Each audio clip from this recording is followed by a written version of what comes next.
रंग हुआ हरे रंग को घुमा बनिए पूजे वाला इनाम का करो चला। जय गुरुदेव। हाँ बोल लेना। तो इसी तरह से धरती पर महापुरुष आते हैं। जीवात्मा ने केवल एक सवाल किया काल निरंजन से कि हमको धरती पर आप किस लिए लाए हो, तो उधर उधर ही कर दो। फिर धरती पर किस लिए लाए हो, तो कहा भक्ति करने के लिए लाए, ताकि भक्ति करके अपनी जीवात्मा को पार कर लो, इतिहास के पन्नों में तुम्हारा नाम आ जाए। इतिहास के पन्नों में तुम्हारा नाम आ जाएगा भक्ति करके। जैसे मान लो अभी यही भोजन बन रहा है छोटा मोटा, और कोई आता कह देता ये तेल रखा है, ये कढ़ाई है, ये सिलेंडर है, जिसको जितना खाना है बना ले, तो कितने लोग करते? ये बात सोचो आप, ये विचार करो आप गहराई से, इस पर आओ। तो संतों का जो काम महात्माओं का है, तो इसीलिए धरती पर आता है। और इस परंपरा की शुरुआत आज से 800 वर्ष पहले कबीर साहब ने धरती पर किया। पहले ये साधना नहीं, पहले बड़ी जटिल साधनाएं थी, बड़ी कठिन साधनाएं। उम्र तो जरूर हमारी 100 साल की हो गई है, दी गई है इसमें कलयुग में, मगर कलयुग में कलयुग समयुग आन युग जो नर कर विश्वास, इसलिए केवल आप विश्वास कर लो, बस आत्मा पार हो जाएगी। हमारे गुरु महाराज ने कहा कि जिनको मैंने डोरी पकड़ाई है, नाम का रास्ता दिया है, वो अपने घाट पर बैठे।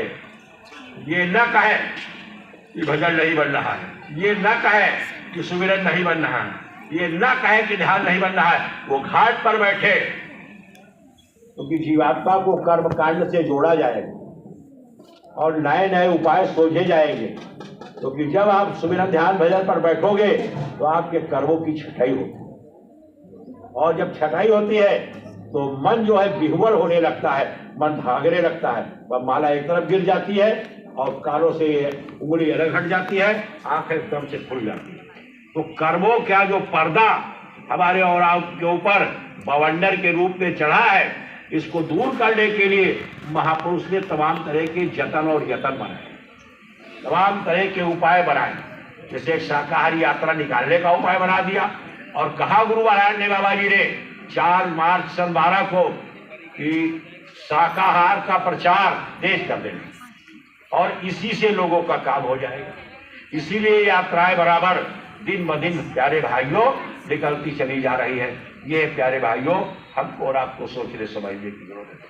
आज से 800 वर्ष पहले कबीर साहब ने यह रास्ता खोला, नाम का रास्ता। और कबीर साहब ने जब ये नाम का रास्ता खोला तो इनका पालन पोषण जानते हो कबीर का कहा हुआ था, एक चौराहे के घर में मुसलमान के यहाँ हुआ। फिर इन्होंने विचार किया कि अगर हम चले जाएंगे दुनिया को छोड़ करके, तो इस संसार को जो छोड़ना ही है, बहुत से लोग हमको और आपको धोखे में रखना चाहेंगे, परेशान करना चाहेंगे। नहीं बाबा जी बहुत दिनों तक जीवित रहेंगे, कहीं कोई रहा, बड़े बड़े तमाम लोग ऋषि मुनि आए, कहीं कोई है इस समय, न राम रहे, न कृष्ण रहे, न ईसा मोहम्मद, कोई नहीं रहा, सबको जाना पड़ेगा, यहाँ का विधान बना हुआ है। तो कबीर साहब ने स्वामी रामानंद जी महाराज को अपना गुरु बनाया। स्वामी रामानंद जी महाराज वैष्णव मत के उपासक थे, श्री मूर्ति की पूजा करते थे, और कबीर जो थे अंतर्मुख संत थे, सीधे अनामी लोग से धरती पर आए।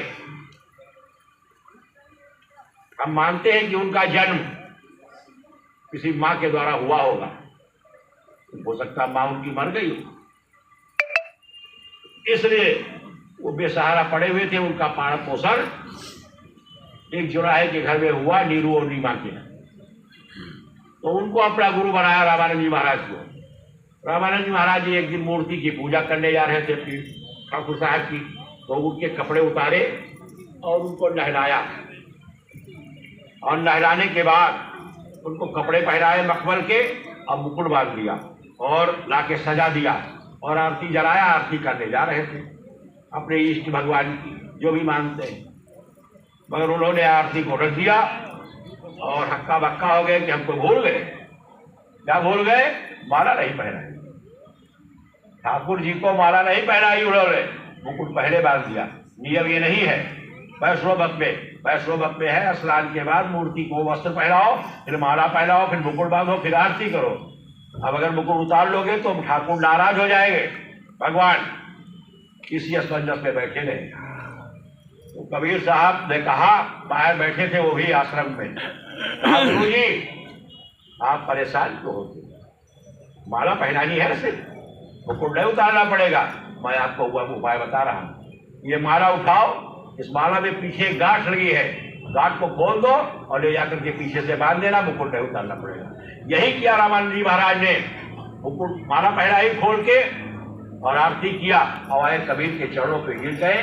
कहा आप अंतर्मुख महापुरुष हो, संत हो, और मुझको रास्ता दो, मुझको रास्ता बताओ, मुझको वो मार्ग बताओ जिससे मेरी आत्मा का कल्याण हो, जिससे आत्मा हमारी अपने देश चली जाए।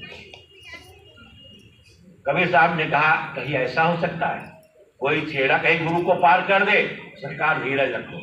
रामानंद जी महाराज का शरीर थोड़े दिनों में छूट गया, धर्मदास के रूप में जन्म हुआ। धर्मदास ने कबीर साहब से दीक्षा ली और धर्मदास के रूप में अपने रामानंद जी महाराज को पार कर दिया। तो इस तरह पार करने का मतलब ये है कि काल ने 84 लाख प्रकार की योनियां बनाई है। जीवात्मा इससे निकल करके इसमें, इससे निकल करके इसमें, इससे निकल करके इसमें, इससे निकल करके इसमें आती जाती रहेगी। इसलिए नियम आप जानो, एक घड़ी आधी घड़ी आधी की पुण्यात और साधु संगत साथ की हरे कोट अपराध। कई सत्संग हो रहा हो, सत्संग 2 घंटे का है, मगर बहुत से लोग होशियार विचार बनाते हैं कि देर से चलेंगे, 3 साढ़े 3 बजे खत्म होगा और उसी समय भंडारा होगा, 2-3 पूड़ी खाएंगे, प्रसाद लेके चले आएंगे। तो दिमाग से चालाकी चतुराई निकाल दीजिएगा, समय से आइएगा।